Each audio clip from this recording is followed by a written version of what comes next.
Assalamualaikum warahmatullahi wabarakatuh. Hari ini kita bersiaran lagi di dapur rumah saya secara siaran tertunda.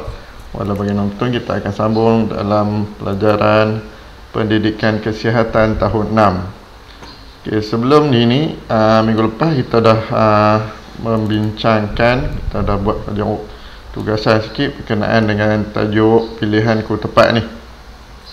Kamu telah membaca dan memahami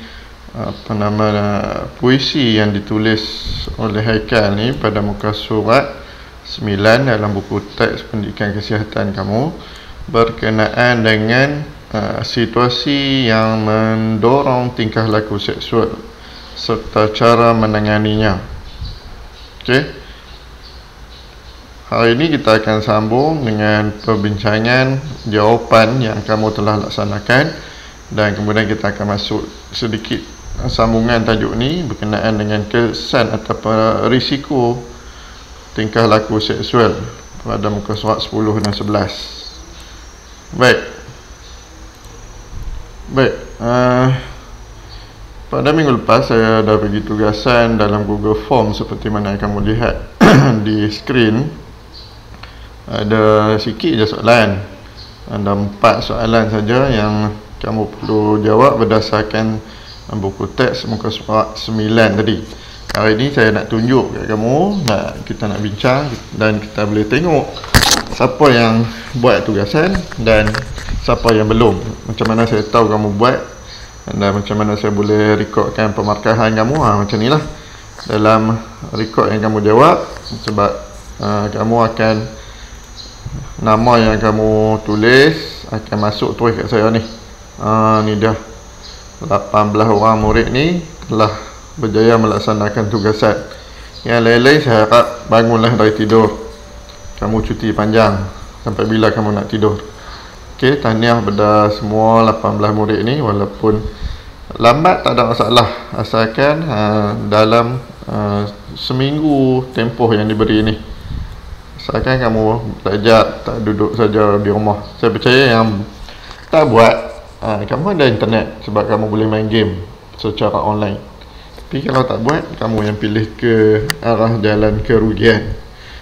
Okey. Yang pertama, soalan ni, apakah aktiviti yang boleh mendorong kepada tingkah laku seksual yang dimaksudkan dalam rangkap pertama?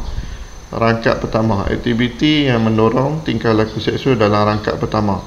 Okey, rangkap pertama mana? Ni rangkap pertama ni ya. Okey, rangkap pertama yang ni.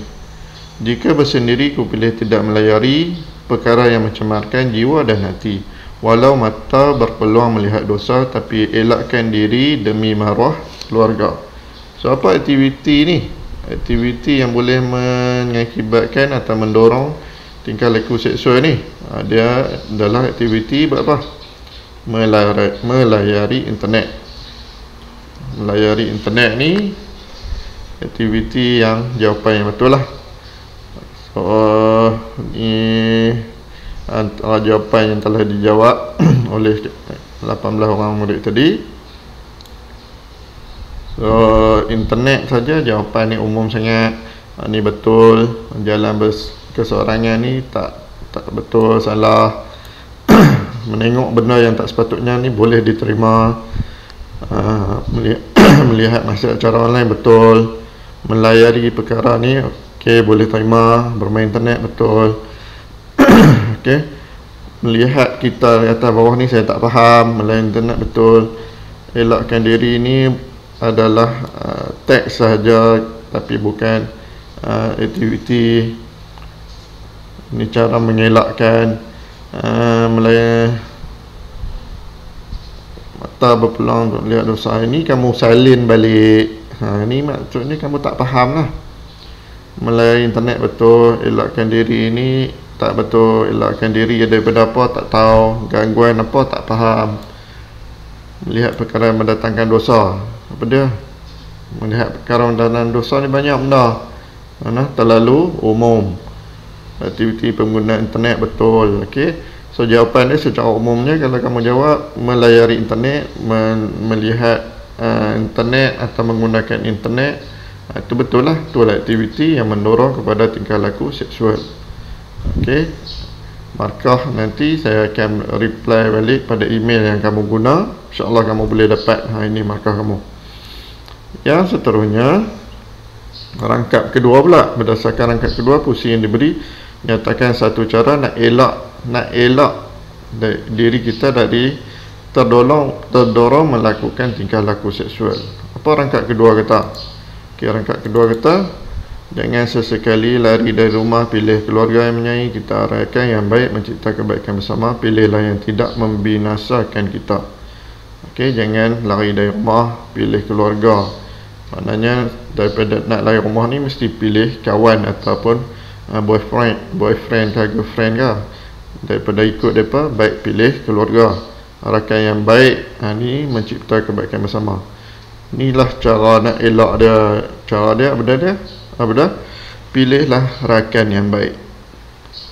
Pilihlah rakan yang baik. Nak elak berlaku perkara macam ni, pilih rakan yang baik. Selalunya rakanlah yang akan menyebabkan kita terpesong. Okey, rakannya adalah syaitan hidup yang akan bersama-sama dengan kita. Kalau kamu pilih rakan yang panggil syaitan, kita pun akan jadi syaitan.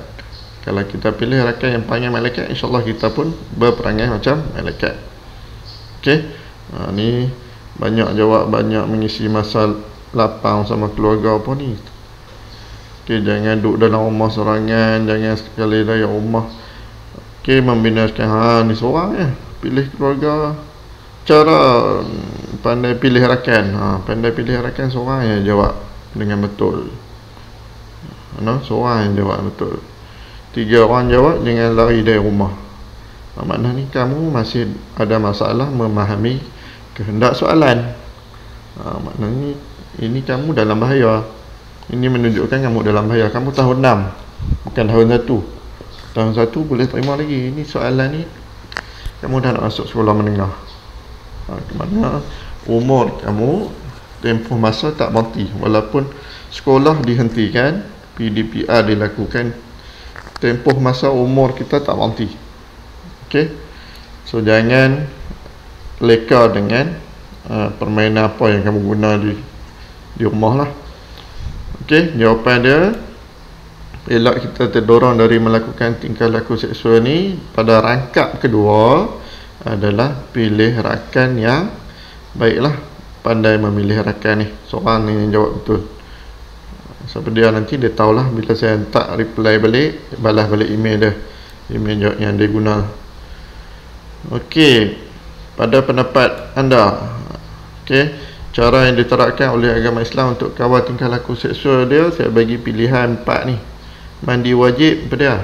Mandi wajib ni mandi selepas berlaku haid, nifas dan jima' dan sebagainya lah. Bersugi, cuci gigi, cuci mulut, puasa, bertayamum ni mah. Ambil ayat semayang dengan menggunakan debu, kan? So jawapan dia nak kawal tingkah laku seksual kita, Nabi dah pesan satu ya, berpuasa. So 8 orang jawab betul dengan berpuasa, dan 8 orang jawab mandi wajib. Maknanya kamu tak faham lah mandi wajib tu apa kesan dia. Dari sini saya dah dapat baca, daripada respon kamu saya dapat faham lah. Maknanya kamu dalam pendidikan Islam pun kamu masih kurang faham. Sebab tu walaupun PDPR, ini perkara yang membahayakan, sebab kamu tak faham dan kamu tak mau bertanya. So tingkah laku yang diterapkan untuk kita kawal nafsu kita dan nafsu seksual kita adalah puasa. Ini sebenarnya dah ada dalam hadis Nabi SAW. Okey, berdasarkan puisi nyatakan 3 kaedah mengelakkan tingkah laku seksual. Okey, jom kita tengok. Ini berdasarkan puisi, maknanya daripada semua ni lah 3 kaedah untuk mengelakkan berlaku tingkah laku seksual. Yang pertama tadi, rangkap pertama dapatlah, jangan bersendiri. Yang kedua, pilihlah rakan yang baik. Dan yang ketiga, peliharalah iman diri dan keluarga. Okey, saya ulang balik. Yang pertama, jangan bersendiri. Yang kedua, pilih rakan yang baik. Yang ketiga, peliharalah iman. Nah, okey. Saya tengok respon kamu, jawapan kamu. Ni menggunakan gadget bila ibu ayah tiada ni bukan cara untuk elakkan diri. Ini lagi mudah berlaku risiko untuk mendorong tingkah laku seksual. Okey, ni boleh terima. Jika mahu melayari internet, layar bersama ibu bapa, okey, boleh terima. Elak daripada melayari internet ni boleh juga terima. Tak duduk sendirian, betul. Puasa, betul. Rakan yang baik, okey, boleh terima. Jangan melayari internet tidak faedah, betul. Elakkan persentuhan ni kurang faham. Apa dia persentuhan, macam mana? Kena jelaskan lagi. Ayat kamu masih kurang faham, jawapan kamu masih terlalu pendek. Jangan sekali lari dari rumah ni boleh terima. Walau mata peluang tak melihat dosa ni saya tak faham. Okey, jangan melayari internet, betul. Milih rakan baik, betul. Ngelak nikah dosa, betul. Okey, ni banyaklah bercampur jawapan kamu. Okey, respon kedua, banyak aktiviti keagamaan, boleh. Okey, milih keluarga, lalu berzikir, boleh. Segalanya bermula dari kita. Ni saya tak faham. Kalau kamu tanya waris kamu yang baca pun tak boleh ada tibai kamu. Dia pun tak faham, kamu jawab apa ni? Ni maksiat. Apa dia maksiat? Jelaskanlah. Tulis bagi jelas. Buat ayat sikit. Macam ni, elakkan dari ni bawa ayat yang faham. Walaupun tata bahasa huruf besar, huruf kecil dia tak betul, tapi masih boleh difahami. Ini pendek sangat, tak faham. Okey, walau bagaimanapun, tahniah pada 18 murid yang respon, yang memberi jawapan. Dan seterusnya kita akan sambung kepada tajuk hari ini. Baik, buka muka surat 10 dan 11. Sebab apa tajuk ni saya panjangkan di sekolah sampai 2 hari tak selesai juga. Sebab tajuk ni amat berisiko kepada kita semua, terutama pada kamu lah. Dan climax dia tujuan utama dia ini nak menyedarkan kamu berkenaan risiko tingkah laku seksual yang telah kita bincangkan sebelum ni. Okey, kamu boleh baca, dia ketengahkan ada 1, 2, 3, 4, 5 risiko yang terhasil ataupun kesan daripada tingkah laku seksual. Yang pertama, risiko jangkitan penyakit seksual. Risiko ni, penyakit seksual ni boleh berlaku apabila kita buat hubungan seks bebas. Hubungan seks bebas ni maksud dia berhubungan antara lelaki dan perempuan, ataupun lelaki-lelaki, perempuan-perempuan zaman akhir zaman. Ni macam-macam kaedah yang hampir yang akan menyebabkan satu dunia dilaknat oleh Allah ni. Kita dijauhkan. Risiko penyakit dia sebenarnya banyak. Antaranya adalah gonorrhea, sifilis, kelaminan. Dan penyakit ni akan mengakibatkan keluarga, dan juga pesakit ni mengalami gangguan emosi dari segi hubungan antara adik-beradik, keluarga. Kemudian kewangan pun akan habis, sebab nak berubat dia bukan murah. Yang kedua, risiko kehamilan untuk orang perempuan.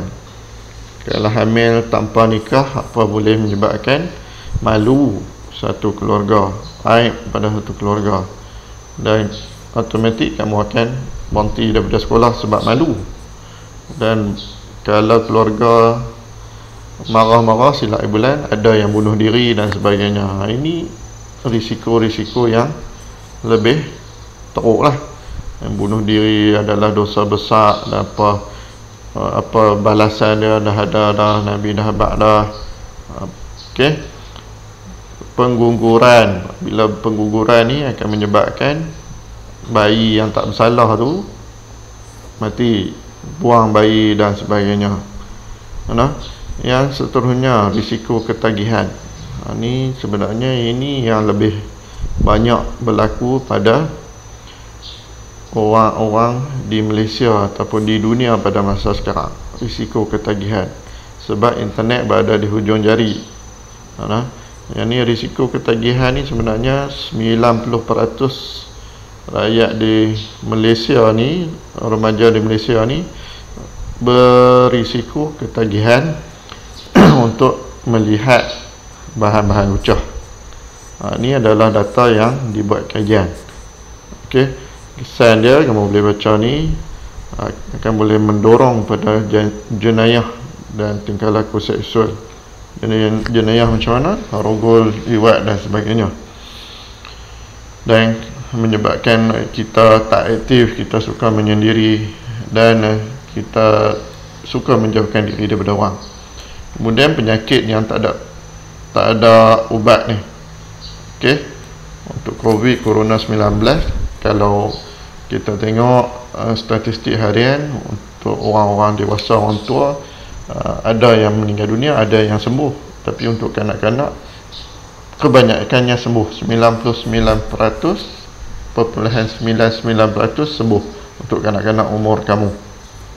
Tapi kalau untuk HIV dan juga AIDS, ini siapa-siapa kena, tak kira muda ataupun tua, akan boleh menyebabkan mati dan hidup dia sengsara. Sebab dia hidup, orang tak akan dekat, kemudian hidup dia tak akan sihat macam orang harian biasa. Dia hidup macam mayat hidup lah. Okey, kalau kamu rujuk dalam buku teks tajuk muka depan, untuk tajuk ni, salah siapa ni, muka surat 7. Ini adalah tajuk-tajuk ataupun petikan-petikan akhbar yang menunjukkan kesan tingkah laku seksual kepada manusia. Banyak tajuk ni, kamu boleh rujuk cari. Kalau tak percaya, cari ni. Dia punya laporan berita di Suabar, berita harian The Star, harian Metro ni. Ponteng sebab nak pergi main internet, untuk sekolah, bayi, buang bayi macam mata, kamu boleh hari-hari boleh kata, boleh baca berkenaan buang bayi. Ada yang hidup, ada yang mati. Okey. HIV AIDS tak habis. Okey, ini boleh kamu rujuk kalau kamu nak kesan, nak tengok kesan dia yang lebih jelas. Baik, ini saya nak kongsi sikit je berkenaan dengan ini berita berkenaan buang bayi. Lelaki yang masih bertali pusat ditinggalkan di pintu pagar Persatuan Perkembangan Kesihatan Keluarga Pulau Pinang, Jelutong di Georgetown malam tadi. Ketua Polis Daerah Timur Laut, Assistant Commissioner Sofian Santung berkata, bayi itu ditemui seorang lelaki berusia 43 tahun ketika melawat rakan lamanya di persatuan berkenaan kira-kira jam 7.40 malam. Bayi yang dicari baru dilahirkan itu ditinggalkan bersama sekeping nota. Ini dia. Bayi ini ditinggalkan oleh orang yang tidak bertanggungjawab. Dan ini adalah kesan utama tingkah laku seksual. Inilah yang kita nak elakkan berlaku pada kamu. Okey. Yang kedua, sedikit perkongsian. Ini kamu boleh tengok apa itu HIV. Ini singkatan dia, Human dalam bahasa Inggeris.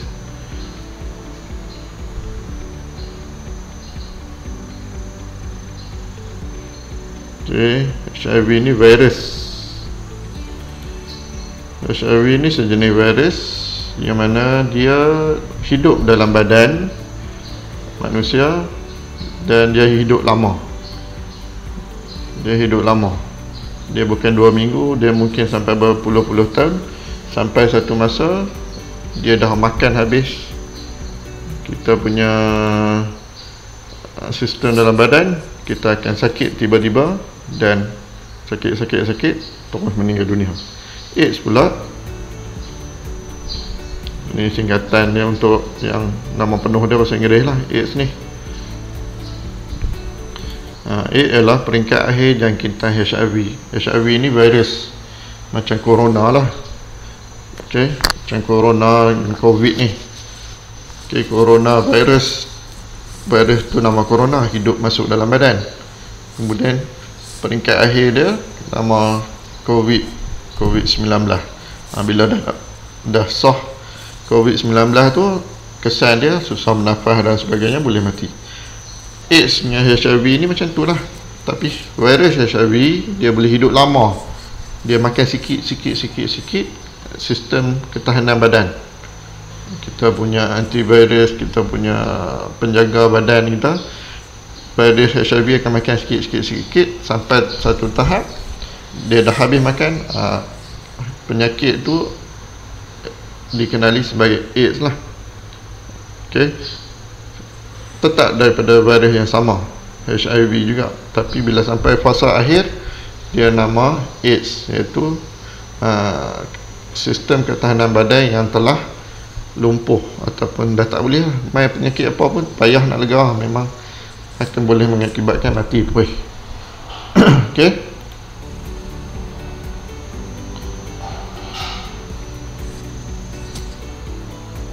ini tanda-tanda AIDS. Dekat awal HIV, ada virus HIV, tak ada tanda apa.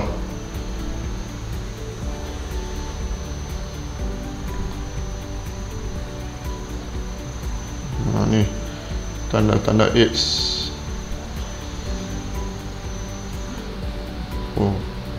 Barah macam-macam, banyak. Kamu boleh cari dalam YouTube, kamu type AIDS je. Ni video dari KKM, Kementerian Kesihatan Malaysia, ambil tajuk ni. Seterusnya saya nak kongsikan cara meninggalkan video lucah. Ini sebagai satu perkongsian lah. Harap kamu tak ketagihan video lucah. Okey, sebab saya habaq tadi 90% warga remaja di Malaysia adalah terlibat dalam ketagihan video lucah. Okey, saya main sikit je. Kesan ataupun fasa ketagihan daripada ketagihan video lucah ini sehingga tahap ia membawa kepada kesannya melihat perempuan sebagai objek seks. Kali ini insya-Allah saya akan kongsikan pula tips untuk meninggalkan video lucah secara berfasa dan berperingkat. Sebab saya faham orang yang mengalami ketagihan video lucah ini, mereka seperti berada dalam satu loophole ataupun satu ruang yang mereka susah nak keluar. Mungkin hari ni berjaya tinggalkan video lucah, berjaya tak tengok, esok mungkin berjaya tak tengok, minggu depan kita tak tahu lagi, bulan depan kita tak tahu. Jadi tips yang pertama adalah kena puasa. Okey, saya berhenti sampai situ. Saya akan hantar link untuk video ni supaya kamu bermanfaat pada video ni, insya-Allah. Dan untuk minggu ni, okey, berdasarkan video cara meninggalkan video ketagihan video lucah tadi, kamu dikehendaki menyiapkan tugasan ni pada muka surat 12. Muka surat 12 ni kamu boleh menjawab dalam buku tulis, terus tulis jawapan. Dan kamu fa'i tulis satu nokas, baca situasi dan terus tulis jawapan. Kemudian yang ni, kempen ni, kamu boleh gunakan video pendek berkenaan cara meninggalkan ketagihan video lucah tadi untuk kamu nak rancang untuk buat satu kempen cara hidup sihat. Okey, jumpa lagi. Assalamualaikum warahmatullahi wabarakatuh.